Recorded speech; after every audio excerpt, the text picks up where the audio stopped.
Hello, hello, hello. This is a message from the universe for December 8th, 2020.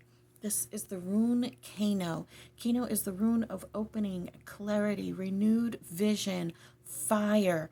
And in this reading, it is reversed. Now, if you watched yesterday's reading, then you know that yesterday we had it in the upright position. Today, it is reversed. This is really speaking about the losses that have to happen, the changes in relationships, specifically with others and with yourself, that has to happen for you to move into the next stage of clarity, for the next evolution for your soul on your journey. And it speaks about, we got this judgment card up front and center. This judgment card is not about judging others. It is not about passing judgment on people. It's more about accountability and assessment.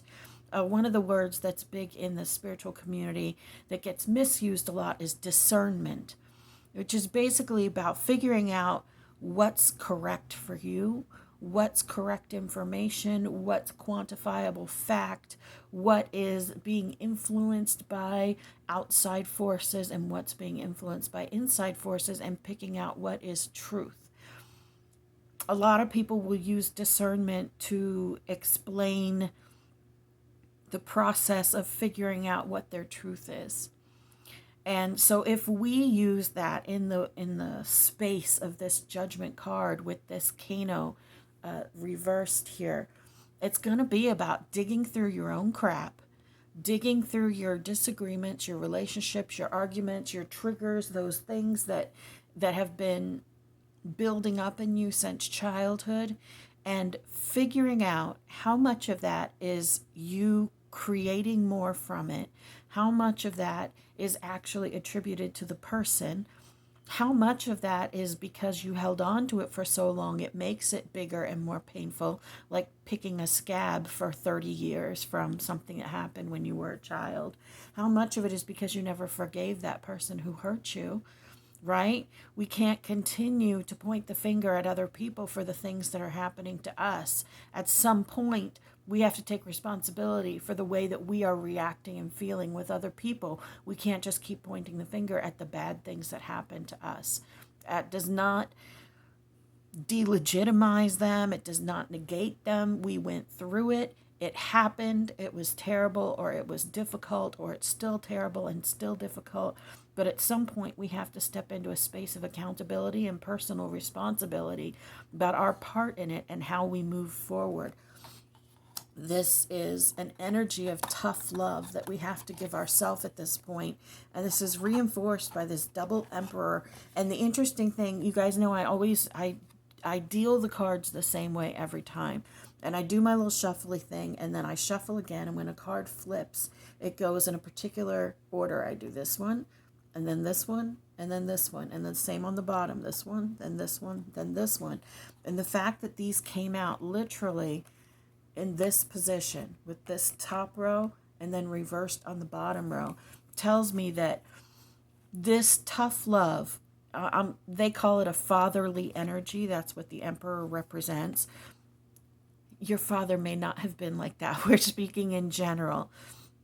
This tough love, fatherly energy is talking about taking control of the situation, taking control of your emotions, being steady and sturdy and solid and a safe place, right? But it also speaks about this flipped position, about taking that too far, about control, about domination, about having to be perfect, about perfectionism in the way that you're looking at things, about control freak a little bit. And this may be you, this may be people in your life that you're looking at, that you have to shift that perception of them and of yourself within the relationship with them.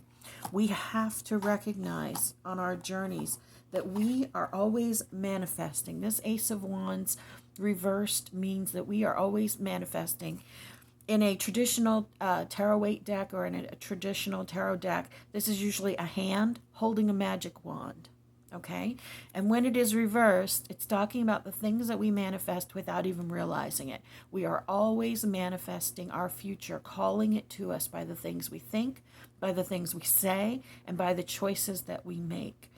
And so we have to be ever vigilant for what's going on in our heads, because we are co-creators with reality, and we are attracting these things into our life over and over again. And again, I will say, this is not blame the victim. Don't go to that space every time. If you go to that space every time I say something like that, then maybe you need to look very closely at your own mentality when it comes to victims, or being a victim, or that person is a victim, or I'm a victim, or whatever it is. Maybe it's just the word that bothers you. I don't get hung up on semantics like that. And this is not about blaming anyone. It is about taking responsibility. We are the ones that are pushing our mice off the shelf. And I know that this is a very strange card. So this is the Seven of Wands. And the Seven of Wands speaks about betrayal, mistrust, about thinking that other people are out to get us and out to push our mice off the shelf, that they're after us. It's almost a card that embodies that victim mentality. But what we have to realize is that we are hurting ourselves. We are pushing our own mice off the shelf. We are the ones most of the time who are doing this, because even if someone else pushes that mouse off the shelf, we then don't need to sit in that space of that person did that to me, right? It's about that personal accountability and self-judgment, without right or wrong, without good or bad, but really looking at that space within us and healing it. The star reverse talking about self-healing, this flow of water, this flow of energy wrapping around our vulnerable self, our vulnerable physical human self. This healing has to take place within us so that we can start to shift not only the relationships around us, but the relationships with self within us. You are beloved, you matter, and you are so very loved.